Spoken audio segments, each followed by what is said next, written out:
The best year of my life started the day I finally stopped running. I didn't wake up that morning feeling brave. I woke up exhausted, the deep kind of tired that sleep doesn't fix. My alarm rang 3 times before I turned it off. I lay there staring at the ceiling, feeling the familiar pressure in my chest, the quiet dread that had become part of my routine. Another day to get through. Another day of pretending I was fine. From the outside, my life looked okay. Stable job, decent apartment, friends who checked in just enough to feel supportive. But inside, I felt disconnected from myself, like I was living a life that technically worked but didn't belong to me anymore. I had been running for years, from disappointment, from fear, from the feeling that I was meant for something more, but didn't know how to reach it. That day, instead of rushing out the door, I did something different. I sat on the edge of my bed and asked myself a question I'd been avoiding for a long time. What am I actually afraid of? The answer came quietly but clearly. I was afraid of stopping. Afraid that if I slowed down, everything I'd been ignoring would catch up with me. Afraid that I'd realize how unhappy I really was. So I kept running, filling my calendar, saying yes to things I didn't want, staying busy so I wouldn't have to feel. But that morning, I didn't run. I called in sick, something I almost never did, and went for a walk with no destination. No headphones, no distractions, just me and the city waking up around me.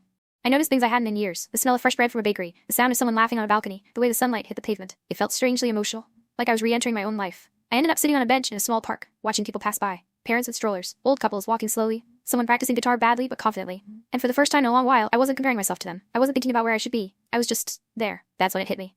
I wasn't broken. I was overwhelmed. I wasn't lost. I was disconnected from myself because I never allowed myself to stop and listen. That single morning didn't fix everything, but it did something more important. It created space. In the weeks that followed, I made small, almost invisible changes. I started saying no without explaining myself. I stopped answering messages immediately. I signed up for a class I'd always been curious about, but never had time for. I let myself be bad at something again. Some days felt lighter. Some days felt terrifying. When you stop running, you feel everything you've been outrunning. There were afternoons when regret surfaced. All the time I felt I wasted. Evenings when fear whispered that it was too late to change direction. But there were also moments of quiet joy that felt new and honest. Cooking without rushing. Sleeping deeply. Laughing without forcing it.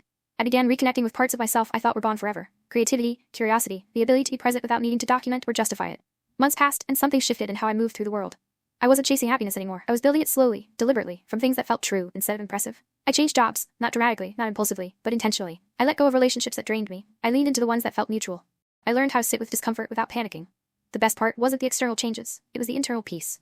I stopped feeling like my life was something I needed to escape from. I started feeling at home in it. A year later, I realized something quietly profound. The year hadn't been perfect. I'd struggled, I'd doubted myself. I'd had moments where I wanted to fall back into old habits. But it was the best year of my life. Not because everything went right, but because I finally stopped running long enough to hear myself again. Sometimes growth doesn't come from doing more.